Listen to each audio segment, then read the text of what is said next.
أعوذ بالله من الشيطان الرجيم. بسم الله الرحمن الرحيم. قل يا أيها الناس إن كنتم في شك من ديني فلا أعبد الذين تعبدون من دون الله، ولكن أعبد الله الذي يتوفاكم، وأمرت أن أكون من المؤمنين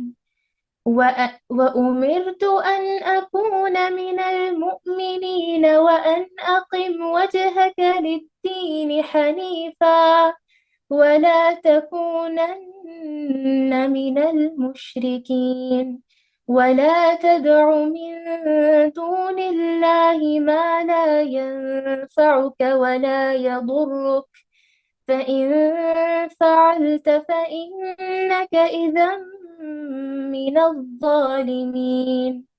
وإن يمسسك الله بضر فلا كاشف له إلا هو، وإن يردك بخير فلا راد لفضله، يصيب به من يشاء من عباده، وهو الغفور الرحيم.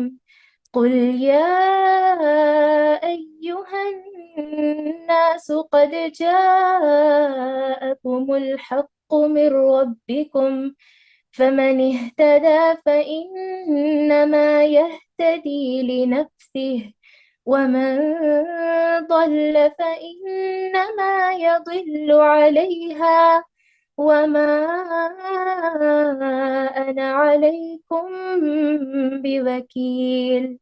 واتبع ما يوحى إليك واصبر حتى يحكم الله، وهو خير الحاكمين.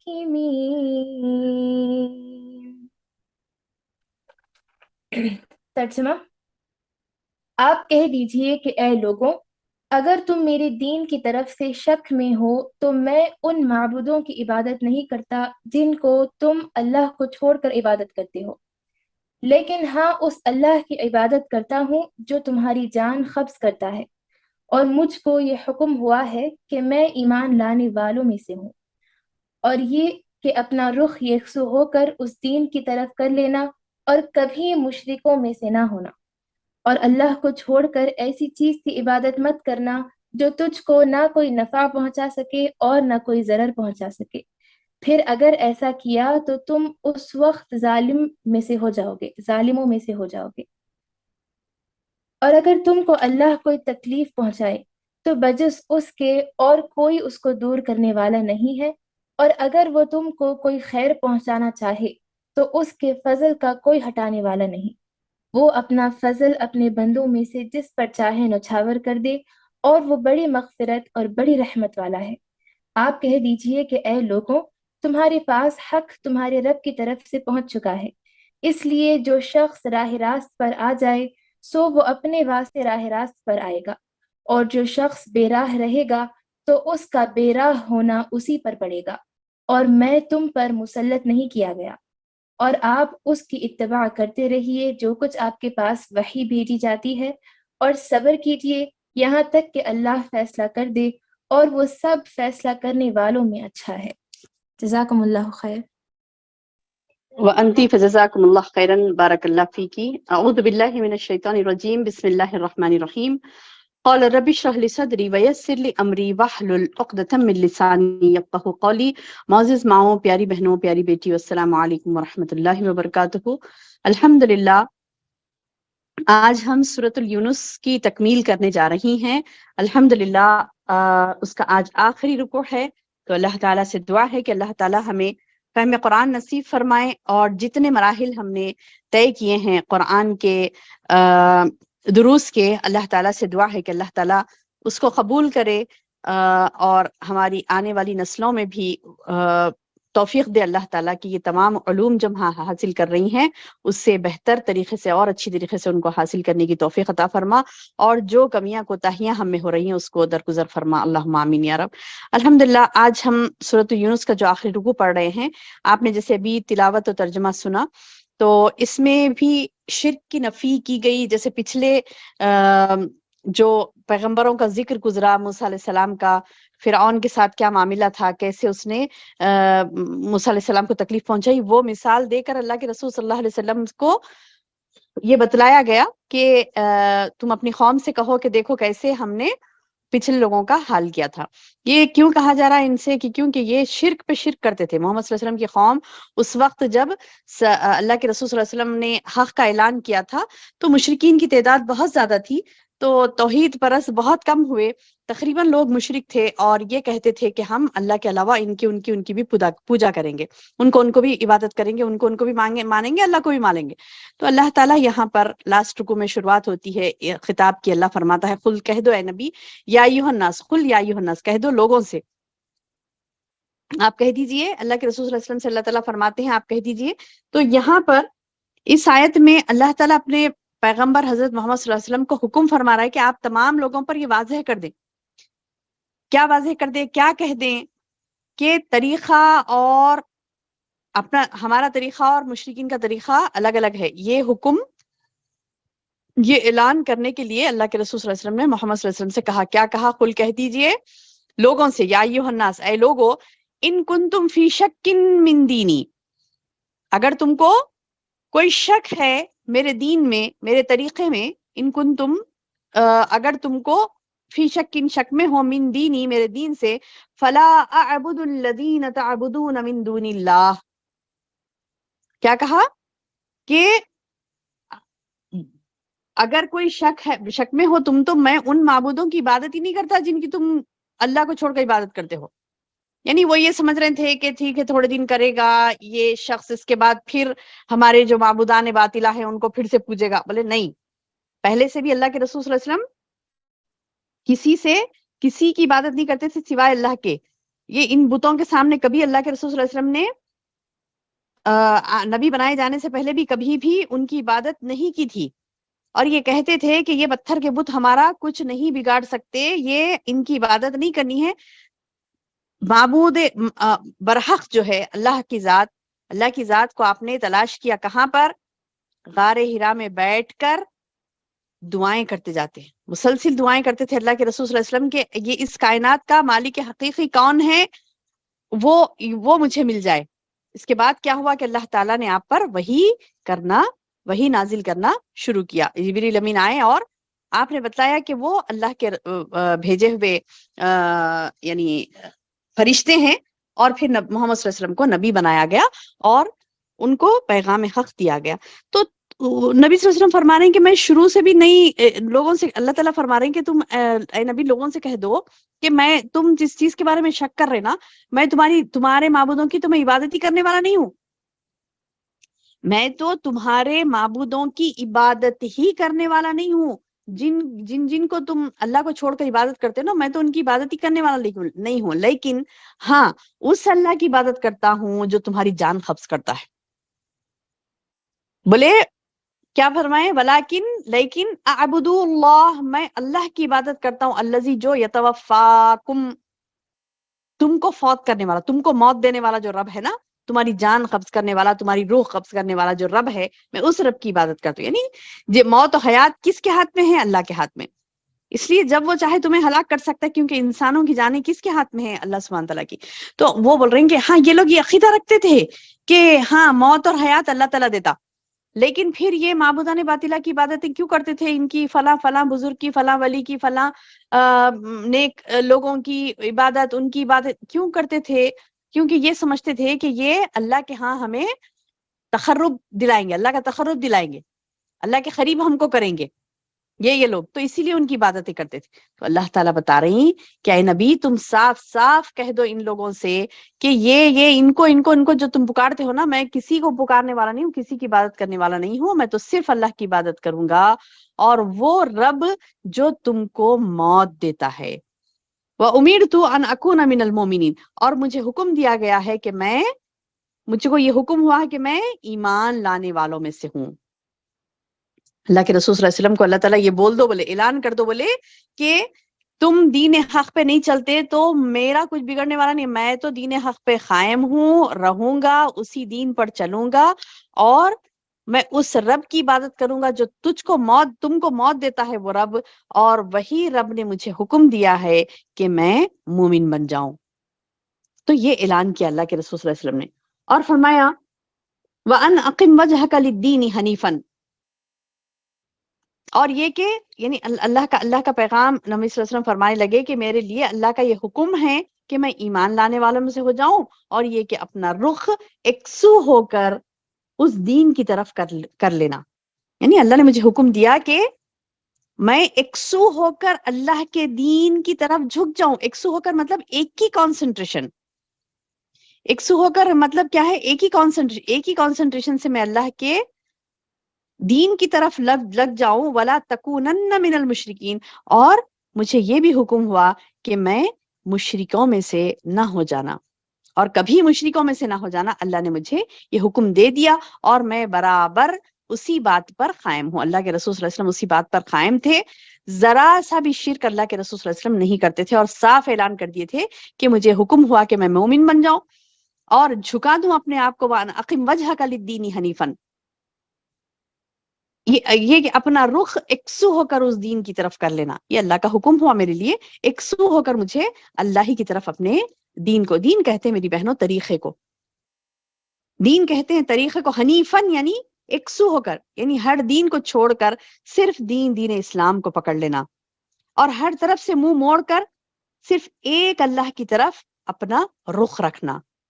جیسے کہ ہم نماز دعا استفتاح جو ہوتی نا، نماز میں جو شروع کی دعائیں ہوتی ہیں، تو اس میں کیا دعا پڑھتے ہیں؟ انی وجہت وجہی للذی فطر السماوات والارض حنیفا وما انا من المشرکین، کہ میں نے اپنا رخ اے اللہ تیری ہی طرف کر لیا. تو یہ بات ہمیں بار بار یاد دلائی جاتی ہے، یہ دعا بھی پڑھنا ہے، یہ دعا بھی سمجھنا ہے کہ اللہ کو یہ مطلوب ہے، اللہ تعالیٰ یہ چاہتا ہے کہ بندہ اس کی طرف رخ کرے، اسی کا ہو جائے، ایک رخ ہو اس کا، چار طرف اس کا دماغ نہیں جائے کہ مجھے ادھر بھی جانا ہے، وہ بھی معبود ہیں، یہ بھی معبود ہیں، ان کی بھی عبادت کریں گے، ان پر بھروسہ کریں گے، ان پر توکل کریں گے، ان کی مہربانیوں کو دیکھیں گے، ان کی طرف جائیں گے، ان کی طرف جائیں گے. نہیں، اللہ تعالیٰ کہتا ہے کہ تم یکسو ہو کر اللہ کی عبادت کرو، یعنی ایک ہی کانسنٹریشن تمہارا ہو، ایک ہی رخ تمہارا ہو، اور وہ رخ ہو اللہ کی طرف. ولا تکونن من المشرکین، اور بولے کہ تم مشرکوں میں سے مت ہو جائے، یعنی رخ ہٹا تو گویا مشرک بن گئے، رخ ہٹا اللہ کی طرف سے تو گویا مشرکوں میں چلے گئے. یعنی ایک رخ ہٹا کر، ایک اللہ کی عبادت کو چھوڑ کر دوسرے معبودان باطلہ کی طرف جب جاتا نا بندہ، تو اللہ تعالیٰ بتا رہی کہ وہ مشرک ہو جاتا ہے. تو ولا تکونن من المشرکین، تم یکسو ہو کر اللہ ہی کی عبادت کرو، مشرکوں میں سے مت ہو جاؤ. ولا تدع من دون اللہ ما لا ينفعك ولا يضرك، اور نہ تم اللہ کے علاوہ ایسے کو نہیں پکارنا، اللہ کو چھوڑ کر ایسی چیز کی عبادت مت کرنا جو تجھ کو نہ کوئی نفع پہنچا سکتا ہے نہ نقصان. ہوتا نا کہ انسان جب اللہ کو چھوڑ کر کسی اور کی عبادت کر رہا ہے تو وہ تو اس کے ہاتھ میں، اختیار میں ہے ہی نہیں، نہ نفع نہ نقصان. تو اللہ تعالیٰ بتا رہی ہیں کہ تم مت پکارو اللہ کے علاوہ ان لوگوں کو جو تمہیں نہ نفع پہنچا سکتے ہیں نہ نقصان پہنچا سکتے ہیں. یعنی یہ پتھر کے بت کیا کر سکیں گے، یہ پتھر کے بت کیا کر سکیں گے، یہ فوت شدہ لوگ کیا کر سکیں گے. یہ انسان، دنیا میں جو انسان آتا ہے، انسان زندگی، انسان کی عبادت کرنے لگ گیا، انسان پیغمبروں کی عبادت کرنے لگ گیا، اولیاء کی عبادت کرنے لگ گیا، پتھروں کی عبادت کرنے لگ گیا، درختوں کی عبادت کرنے لگ گیا، سورج کی عبادت کرنے لگ گیا. اللہ تعالیٰ بتا رہے ہیں کہ کیا کر رہا ہے، کوئی درختوں کو پوج رہا ہے، کوئی فلاں جگہ، کوئی، اللہ تعالیٰ بتا رہے ہیں کس کے پاس جا رہا ہے تو، جبکہ جس کے پاس بھی جو تو جا رہا ہے وہ تجھے نہ نفع دے سکتا ہے نہ نقصان. یعنی وہ کوئی کچھ بھی اختیار نہیں رکھتا، جس کے پاس بھی تو جا کے ان لوگوں کی عبادت کر رہا نا. تو اللہ تعالیٰ بتا رہے ہیں کہ تم مت پکار ان لوگوں کو جو تجھے نہ نفع پہنچا سکتے ہیں نہ نقصان. فَإِن فَعَلْتَ فَإِنَّكَ إِذًا لَمِنَ الظَّالِمِينَ، اگر تم ایسا کرے، یعنی تم نے اللہ کو چھوڑ کر کسی اور کو پکارا، فلاں کو پکارا جو کہ تمہیں نہ نقصان پہنچا سکتے ہیں نفع، نہ نفع پہنچا سکتے ہیں نہ نقصان. تو بولے اگر تم ان لوگوں کو پکارے فَإِن فَعَلْتَ فَإِنَّكَ إِذًا لَمِنَ الظَّالِمِينَ، بس تم کیا ہو جاؤ گے؟ ظالموں میں سے ہو جاؤ گے. یعنی غیر اللہ کو پکارنے والے مشرک کو اللہ نے ظالم کہا، مشرک کو اللہ نے ظالم کہا. اور ایک بھی جگہ آیا نا قرآن میں کہ اللہ نے فرمایا کہ ان الشرک لظلم عظیم، بے شک شرک جو ہوتا ہے وہ بڑا گناہ ہوتا ہے، ظلم عظیم ہے، بڑا گناہ، بڑا ظلم ہے. یعنی شرک کو ظلم سے تشبیہ دی گئی اور کہا کہ تم مشرک بنو گے تو تم ظالموں میں سے ہو جائے گے. انسان کیا سمجھ کے جاتا میری بہنوں؟ تقریباً لوگوں کو آپ دیکھیے، خاص کر جو کھیڑے گاؤں میں ہوتے ہیں یا گاؤں میں ہوتے ہیں، اکثر دیکھیے اب تو گاؤں کے آپ شہر کچھ بھی نہیں چھوٹا اس چیز سے، وہم پرستی، توہم پرستی، اس سے ڈرنا اس سے ڈرنا، نظر بد ہے، ڈر گئے، ڈر کے کیا کرے، کالا تاگا باندھ لیے. اب دیکھیے آپ راستوں میں دیکھیں گے، لوگ ملیں گے، کوئی ہر تقریباً لوگوں کے بائیں پیر میں ایک ڈوری بنی ہوتی ہے، کالی ڈوری. کیا عقیدہ ہے؟ کالی ڈوری بنی رہے گی تو نظر بد سے بچ جائیں گے. کہ کالی ڈوری تم کو نفع نقصان سے بچا سکتی ہے؟ کالا ٹیکا تمہیں نفع نقصان سے بچا سکتا ہے؟ ارے کوئی کدو لگا لے رہا ہے گھر کے سامنے، وہ کیا بولے مرچیاں لگا لے رہا ہے، نیمبو لگا، ارے مرچی نیمبو میں اتنی طاقت ہے کہ وہ تم کو نفع و نقصان سے بچا دے. جہالت کی انتہا کر دیتا ہے انسان. جاہل بنتے بنتے اتنا جاہل ہو جاتا کہ پیٹھا، کدو، مرچی، کیا کیا لگا لیتا، نیمبو لگا لیا، مرچی لگا لیا، پیٹھا لگا لیا، وہ فلاں لگا لیا، کالا دھاگا باندھ لیا، کالا ٹپکا لگا دیا، یہ بول کے کہ چلو اس سے نظر نہیں لگے گی. کس چیز پر عقیدہ ہے انسان کا؟ عقیدہ نہیں ہے تو بس اللہ کی ذات پر نعوذ باللہ. یہ تمام چیزوں پر انسان کو بھروسہ نہیں، وہ نفع نقصان نہیں پہنچا سکتے تمہیں. نفع نقصان پہنچانے والا کون؟ اللہ کی ذات ہے. انسان کس کے پیچھے پڑتا ہے؟ یہ تمام چیزیں، عقائد کی گندگیاں، یہ فلاں پہ بھروسہ کر لیا، فلاں پہ بھروسہ کر لیا، ان پہ بھروسہ، حتیٰ کہ کرتے کرتے انسانوں پہ کرتے کرتے لوگوں نے کیا کیا، نیمبو مرچی پر بھی بھروسہ کرنے لگے.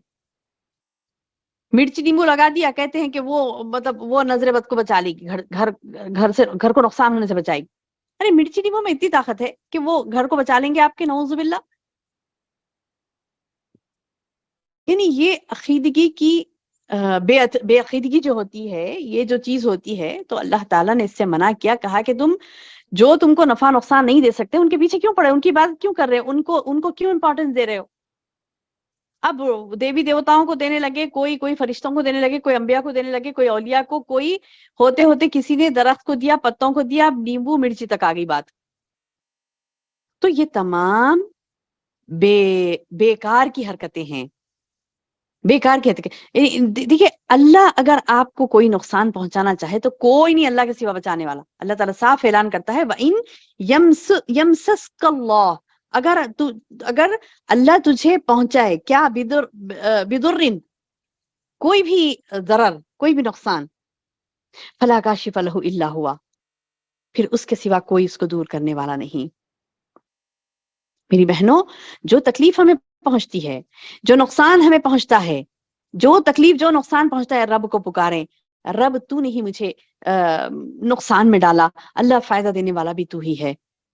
اللہ تو نے مجھے تکلیف پہنچائی، پھر تکلیف کو ہٹانے والا بھی تو ہی ارحم الراحمین ہے.